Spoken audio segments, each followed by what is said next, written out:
صباح الفل يا مساء الفل. النهارده هنعمل زلابية خطيرة جدا مقرمشة وتحفة. نقول بسم الله الرحمن الرحيم ونبتدي. عندي كوبايتين دقيق، معلقة نشا كبيرة، معلقة خميرة كبيرة، معلقة سكر صغيرة، عندي مية دافية طبعا، وعندي ملح اللي هي هستخدم منها رشة ملح صغيرة. تمام.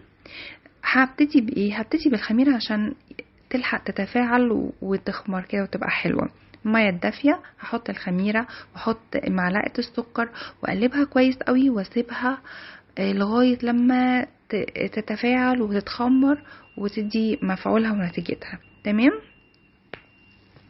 هي معلقة خميرة كبيرة ومعلقة سكر ومية دافية. مية ما تكونش سخنة قوي ولا ساقعة طبعا، مية حلوة كده تقدري تستحمليها. تمام. واسيبها بقى واركنها واغطيها في مكان دافي. بعدين هبتدي بقى احط الكوبايتين الدقيق بتوعي. الكوبايتين دول هيرمولي كمية حلوة قوي. تمام. واحط عليهم رشة الملح بتاعتي والمعلقة النشا الكبيرة عشان تديني القرمشة والطعم الحلو. خلاص، هي مش تبقى مقرمشة يعني تبقى فاضية من جوه، لا هتبقى تحفة جميلة من جوه، حلوة قوي، طرية، ومن بره كريسبي، خطيرة. طبعا رشة الملح بتاعتي واقلب المقادير الجافة دي كلها مع بعض اهو، بقلبها كده كويس قوي. وبعدين الخميرة خلاص بتاعتي اتخمرت، بقت تحفة جدا زي ما هتشوفيها دلوقتي اهي. اهي شايفة التخميرة تحفة. هنزلها بقى كلها على الدقيق بتاعي.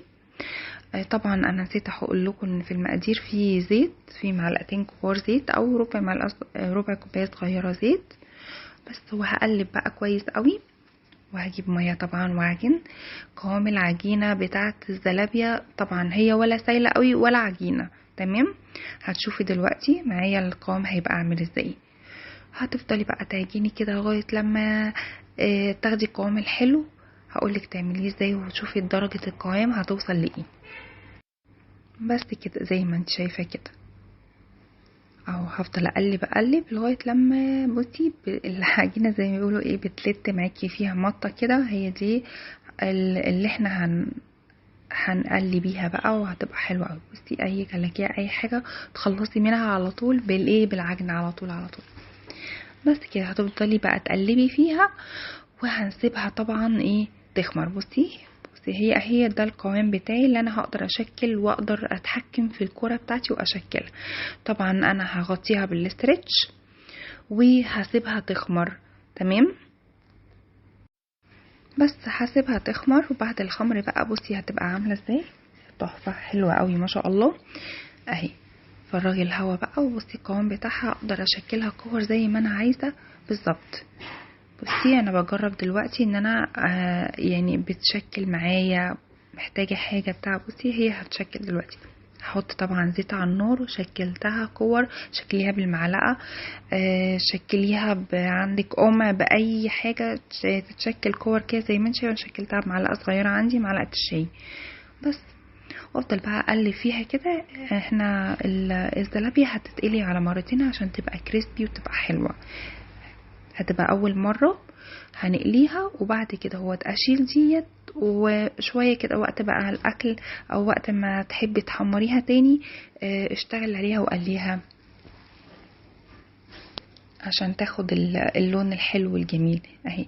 دي اول قليه بتاعتي خلاص. وبعدين رجعت قليتها تاني اهي وبقت تحفة. ده شكل القلي بقى خطيرة جدا. ده المرة التانية للقلي اللون الذهبي تحفة جدا. زوقيها بقى عندك شوية جوز هند شوية فستق، خطيرة جدا جدا. جربيها وجربي النشا، خطيرة والله كريسبي وطعمها روعة روعة. بس قدميها مع كوباية شاي كرك شاي بلبن، تحفة جدا. وكوبايتين بيرمو، خطيرة.